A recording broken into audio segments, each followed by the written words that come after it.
Karomah Abah Guru Sekumpul membelah diri jadi tiga. Dikisahkan ada seorang murid yang termasuk dekat dengan Abah Guru Sekumpul menceritakan ketika ia berkunjung ke rumah Abah Guru Sekumpul.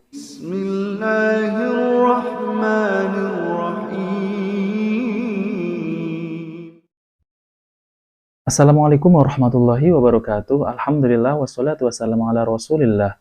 Allahumma sholli ala Muhammad wa ala ali Muhammad. Alhamdulillah kita bertemu kembali di channel Cahaya Hidayah.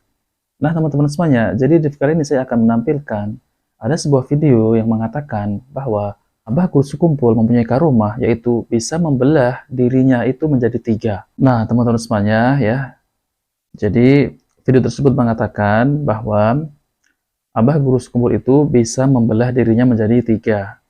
Dan semuanya itu, kata si murid itu, mana Guru Sekumpul yang asli, dan ketiga-tiganya asli. Saya membuat video ini ya, bukan bermaksud untuk merendahkan siapapun ya. Akan tetapi, kalau ada kisah-kisah seperti ini, maka saya akan mengoreksi ya, apakah kisah seperti ini benar ataupun hanya dusta. Jadi saya tidak menyalahkan ya, yaitu tentang Guru Sekumpul ya. Akan tetapi, benarkah orang yang membuat video ini ya bisa dipercayai kebenarannya tentang kisah tersebut ya? Atau mungkin ya kisah tersebut itu dibuat-buat, dan atau mungkin kisah tersebut itu benar adanya langsung dari Guru Sekumpul. Jadi kita nggak tahu kebenarannya benar apa enggak.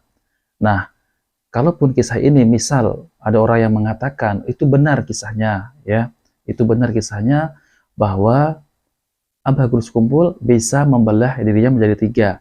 Maka dari itu kita akan timbang dengan Al-Quran dan Sunnah dan pemahaman para sahabat.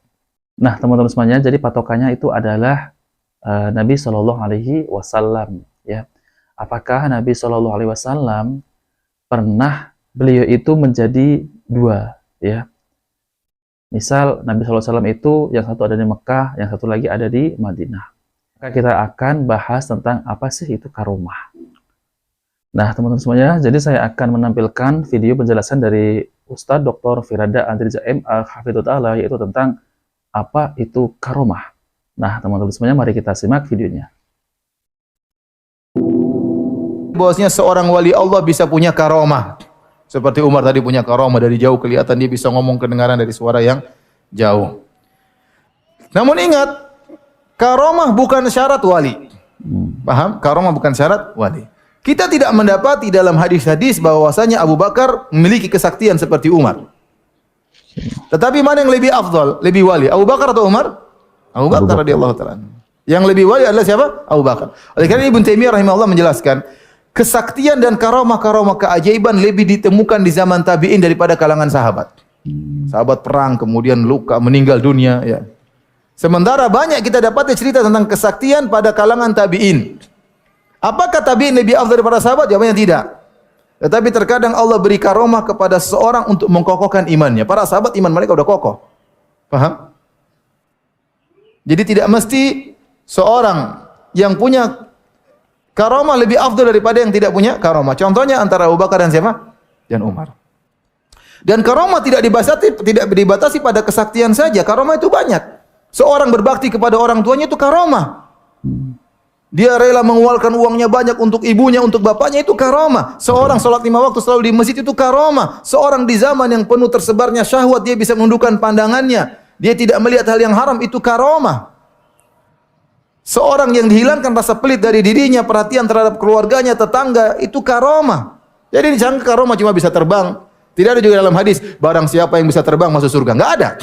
Coba cari dalam hadis manapun. Yang ada, yang sholat, yang sedekah, itulah karomah-karomah yang benar. Justru karomah yang lebih benar adalah karomah berkaitan dengan masalah ukhrawi, bukan perkara karomah duniawi.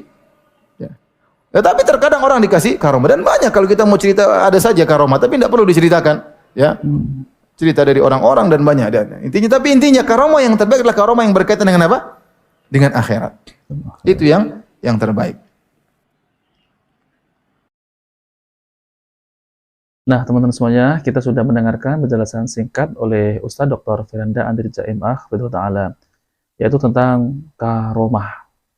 Jadi karomah itu tidak harus sakti, bisa terbang, ya, bisa menghilang, bisa berjalan di atas air, dan bahkan bisa membelah diri menjadi dua ataupun menjadi tiga.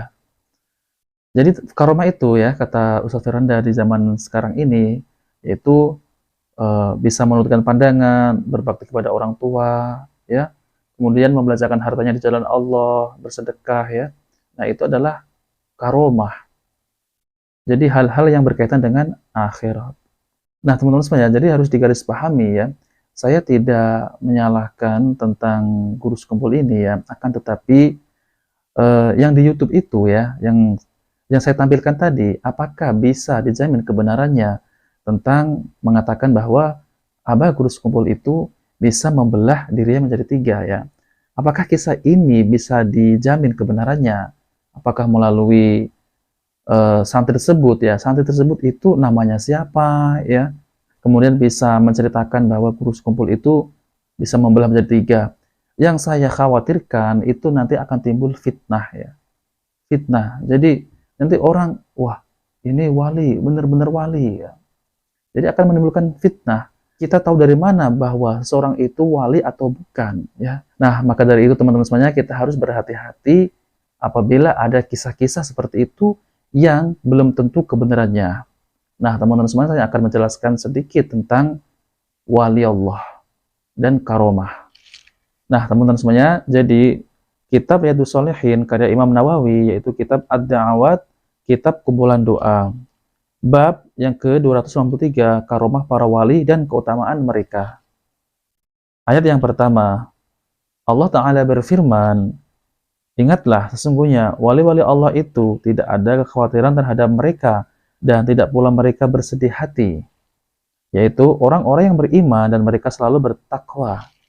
Bagi mereka berita gembira di dalam kehidupan di dunia dan dalam kehidupan di akhirat. Tidak ada perubahan bagi kalimat-kalimat dan janji Allah, yang demikian itu adalah kemenangan yang besar. Surat Yunus ayat 62-64. Kemudian pengertian karomah itu apa ya? Apa bedanya dengan mukjizat dan ilmu magis? Yaitu karomah, kemudian mukjizat dan ilmu magis. Ada 4 hal yang mesti dibedakan, yaitu mukjizat, karomah, ilmu magis, yaitu black magic, dan kejadian luar biasa pada para pendusta. Dan keempat hal ini adalah kejadian luar biasa di luar kemampuan manusia. Yang pertama, mukjizat. Mukjizat yaitu adalah perkara di luar kebiasaan yang Allah tampakkan pada Nabi untuk mengokohkan dan membuktikan kebenaran mereka sebagai seorang Nabi. Nah, itu mukjizat ya. Contoh mukjizat adalah pada Nabi Isa. Nabi Isa menghidupkan yang mati, bahkan mengeluarkannya dari kubur setelah dimakamkan. Sebagaimana disebutkan dalam ayat, Allah Ta'ala berfirman, ingatlah ketika Allah mengatakan, hai Isa putra Maryam, ingatlah nikmatku kepadamu dan kepada ibumu.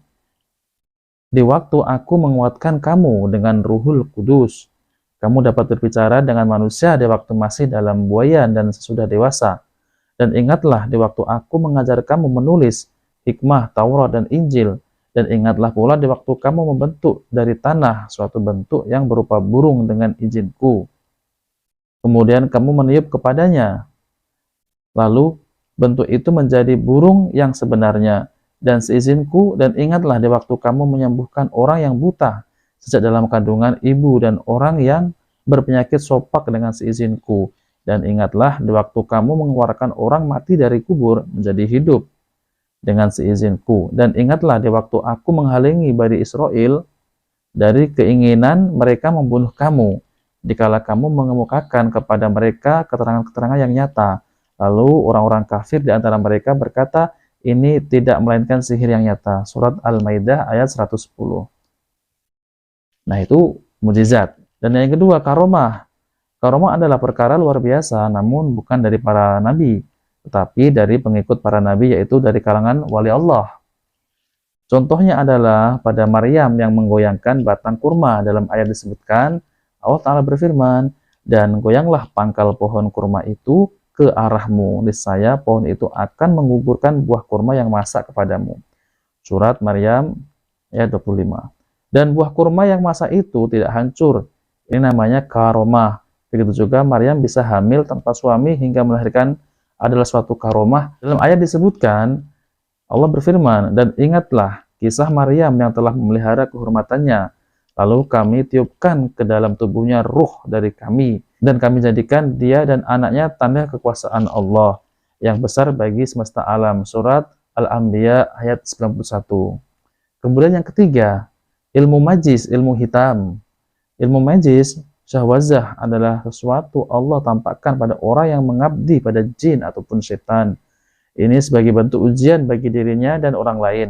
Yang membuat tukang sihir itu semakin sesat, ilmu datang dari setan sehingga yang memilikinya tidak disebut wali Allah, apalagi seorang nabi. Nah, teman-teman semuanya, dan yang keempat yaitu kejadian luar biasa para pendusta, yaitu kejadian ini untuk membuat orang yang memilikinya semakin hina dan menunjukkan kedustaannya.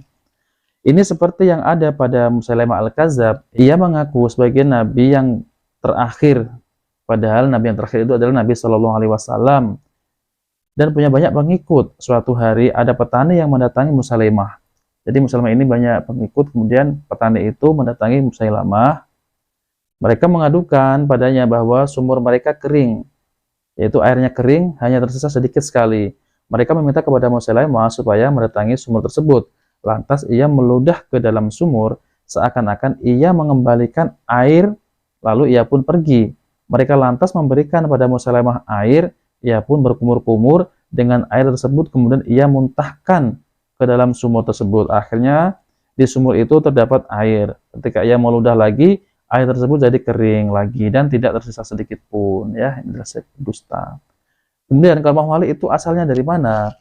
Kemudian ini berdasarkan dari Ibnu Taimiyah dalam Al-Furqan halaman 158 menyatakan bahwa karamah wali Allah diperoleh dari keberkahan karena mengikuti Rasulullah Shallallahu Alaihi Wasallam. Secara hakiki itu masuk dalam mukjizat yang ada para Rasulullah Shallallahu Alaihi Wasallam.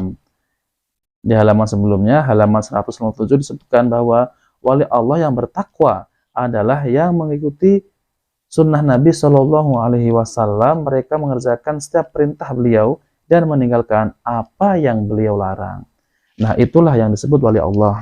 Jadi wali Allah itu mentaati, yaitu bertakwa kepada Allah SWT, yaitu menjalankan perintahnya dan menjauhi larangannya, ya, yaitu menjalankan tentang sunnah-sunnah Nabi SAW dan meninggalkan perkara-perkara yang tidak ada contoh dari Nabi SAW. Nah, itulah wali Allah. Nah, teman-teman semuanya, jika video ini bermanfaat, jangan lupa like dan subscribe di channel Cahaya Hidayah. Wabillahi taufiq wal hidayah. Wassalamualaikum warahmatullahi wabarakatuh.